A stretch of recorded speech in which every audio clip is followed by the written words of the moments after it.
Selamat sejahtera murid-murid.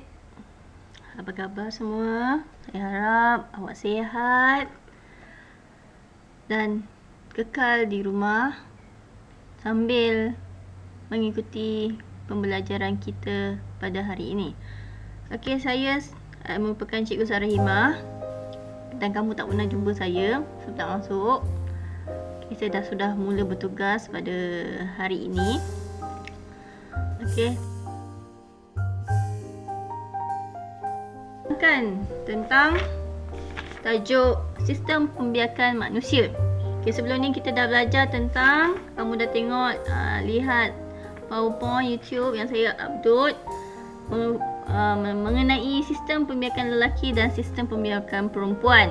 Okay, so hari ini kita akan buat pula sambungan daripada topik yang lepas, iaitu perubahan fizikal yang berlaku ketika akhir balik. Okey, murid-murid, awak tahu tak apa itu akhir balik?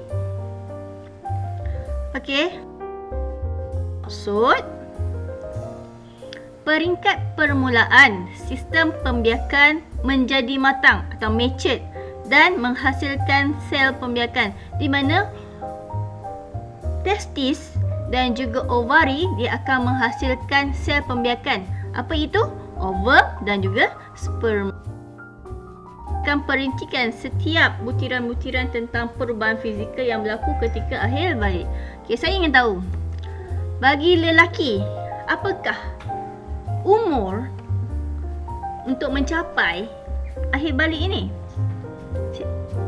Okey, kalau awak rujuk pada buku teks muka surat 101, awak akan dapat jawapannya. Okey, lebih ringkas saya terangkan di sini. Umur lelaki mencapai akhir balik pada umur 14 hingga 17 tahun. Okay, lihat Justin Bieber sangat handsome. Favorite artis lelaki saya. Pada umur berapakah dia mencapai akhir balik? Okay, ini model ya. Okay, dia mencapai umur akhir balik iaitu pada umur 10 hingga 12 tahun.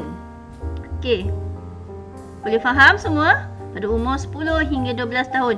Ini bermakna perempuan mencapai tahap kematangan yang lebih cepat berbanding dengan lelaki. Kita lihat perubahan lelaki apabila mencapai akhir balik.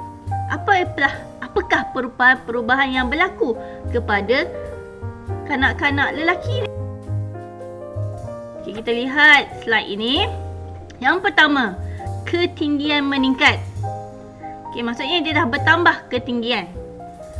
Kedua, bahu dan dada melebar. Ini bahu, dada dia semakin besar, semakin berotot.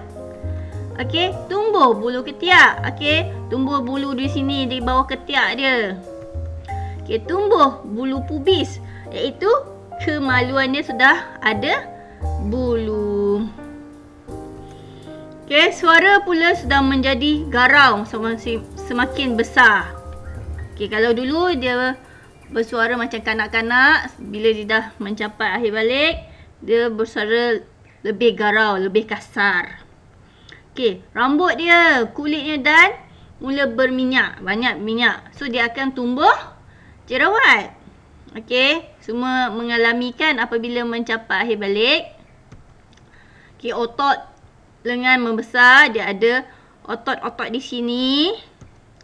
Okey, bentuk badan pun sudah berubah, berat badan pun of course dia akan berubah daripada dia ringan, maksudnya pada awal kanak-kanak dia tak suka makan banyak.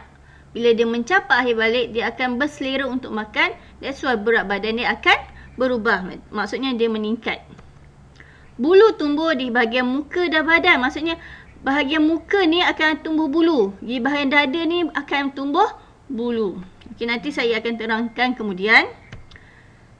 Zakar dan skrotum mula membesar. Okey, bahagian pembiakan sel ni akan mula berkembang dan membesar, dan akhir sekali testis akan mengeluarkan sperma dan hormon seks lelaki. Okey, ini yang saya akan cakapkan. Tumbuh bulu di bahagian muka. Okey, iaitu ada misai. Ini misai. Ada janggut. Ini ada jambang. Boleh faham semua? perempuan apabila mencapai akil baligh. Mana pula perempuan? Adakah sama? Lebih kurang sama macam lelaki, tetapi dia lebih menonjol. Fahamlah maksud saya kan? Okey, yang pertama, ketinggian dia meningkat, payudaranya membesar, maksudnya breast become more bigger. Lagi cantik lah, ada curve. Okey, tumbuh bulu pada kemaluan dia, rambut dan kulit mula berminyak. Suara pun berubah daripada kanak-kanak ke suara yang lebih matang, yang lebih lunak.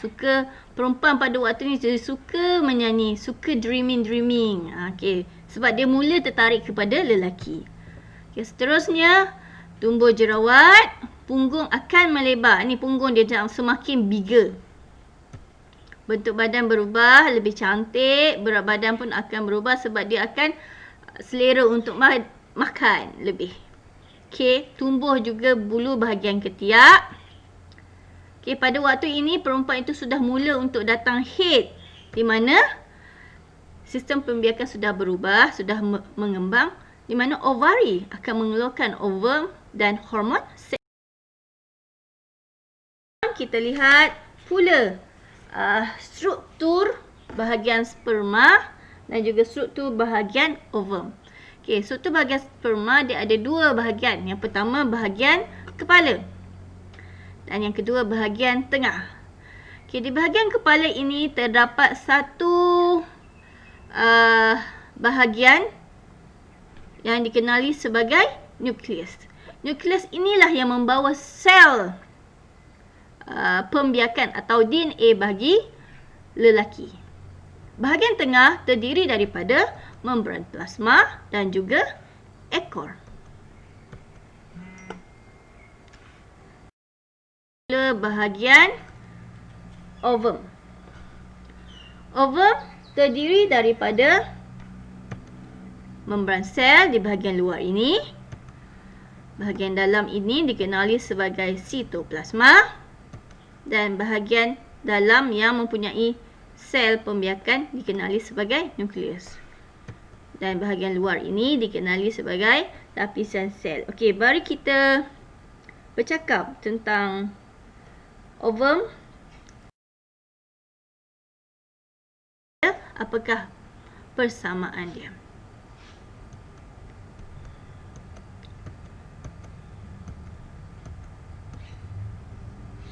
Okey, apakah persamaan dia? Persamaan dia, sperma dan juga ovum, dia membawa maklumat genetik. Dan kedua-duanya adalah merupakan sel pembiakan seks. Okey, maksudnya manusia ini melakukan pembiakan seks atau seks. Siapa tahu? Ya, dia melakukan pembiakan seks. Okey, kita lihat ciri-ciri perbandingan di antara sperma dan ovum. Sperma dihasilkan di mana? Di testis. Ovum dihasilkan di ovari. Okey, sperma mempunyai kepala dan ekor yang panjang. Okey, ini kepala, ini ekornya. Okey, ovum pula dia berbentuk sfera, maksudnya dia bulat. Okey, sperma merupakan sel yang paling kecil di dalam badan lelaki itu. Ovum pula dia mempunyai sel yang paling besar. Bila paling besar, dia bergerak tak? Dia malas nak gerak. So ovum ni dia tidak bergerak, dia malas nak bergerak. Kalau sperma dia boleh berenang atau bergerak. Okey, sperma ni bila diejakulasikan pada suatu waktu yang sama, dia dihasilkan dengan banyak sekali. Berjuta-juta sperma dikeluarkan oleh lelaki pada waktu ejakulasi. Okey, manakala pada waktu 28 hari, waktu yang selepas haid, hanya dikeluarkan sekali sahaja selama 28 hari. Okey, ada soalan? Itu sahaja pada hari ini. Sekian, terima kasih.